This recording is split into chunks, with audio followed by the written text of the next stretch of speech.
कधीही भंग न पावणारा विचार ज्यांनी या समाजाला दिला असे ते राष्ट्रसंत तुकाराम महाराज. हिंदवी स्वराज्याच्या संस्थापिका, एक आदर्श मातृत्व, आकाशात कडाडणाऱ्या विजेने सुद्धा जिचा आदर्श घ्यावा अशा त्या राजमाता राष्ट्रमाता माँसाहेब जिजाऊ.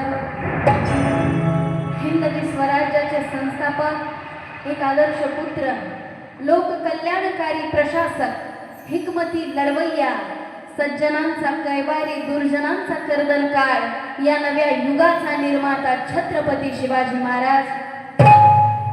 आपल्या राज्यामध्ये आरक्षणाचे, निरक्षणाचे आणि संरक्षणाचे धडे देणारे राजा अधिकृषी असे ते राजर्षी छत्रपती शाहू महाराज. आम्हा स्त्रियांचे आराध्य दैवत, ज्यांनी स्त्री शिक्षणासाठी वर्णवादाला झुगारून स्त्री शिक्षणाच्या बंडाचा झेंडा हाती घेतला असे सत्यशोधक महात्मा ज्योतिराव फुले.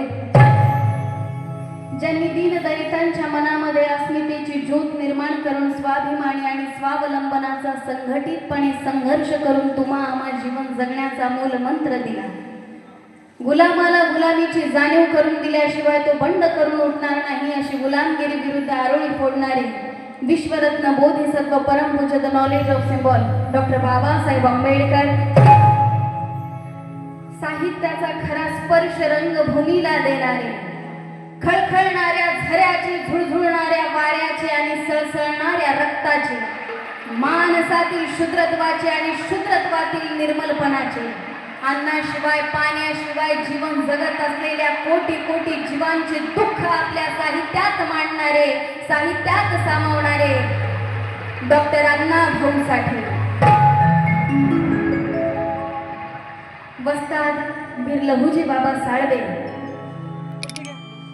आणि या देशाच्या स्वातंत्र्यासाठी ज्या ज्या हुतात्म्यांनी आपला प्राणपणाला लावला अशा हुतात्म्यांना, महामानवांना, महामायांना त्रिवार अभिवादन करते.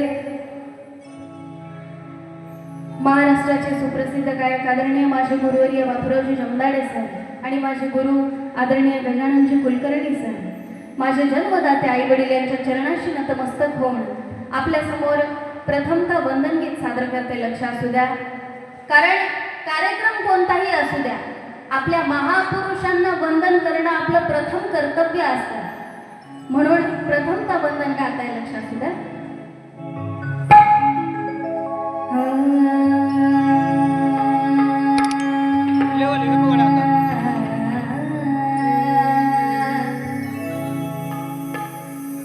एक अगस्त का ये दिन कितना प्यारा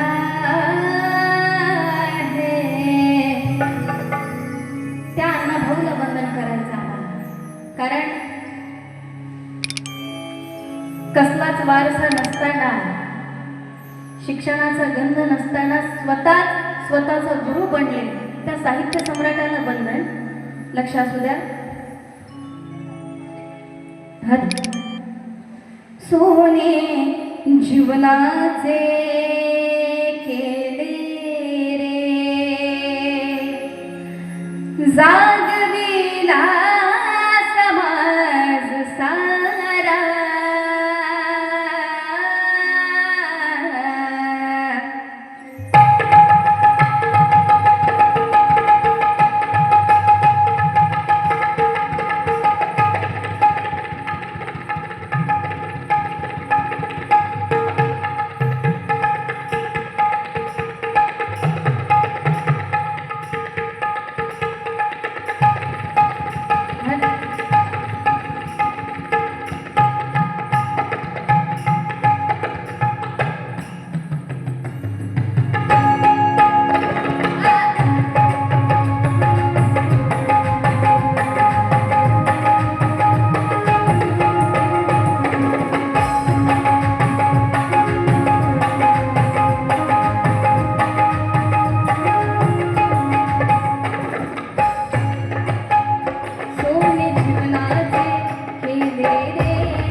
साहित्य सम्राट लोकशाहीरांना भाऊ साठे यांना आम्ही वंदन करतो, कारण आम्हाला माहिती आहे आमची परिस्थिती काय होते, पण आज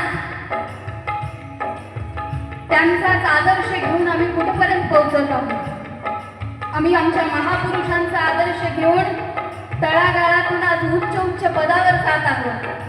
ही त्या महामानवांची देणगी आहे. म्हणून कार्यक्रम कोणताही असू द्या, सुखाचा असो किंवा दुःखाचा असो, छोटा असो किंवा मोठा असो, पण आपल्या आदर्शांना वंदन करणं आपलं कर्तव्य आहे. प्रथम कर्तव्य आहे, आद्य कर्तव्य आहे. आणि म्हणून त्या महामानवाला वंदन आहे.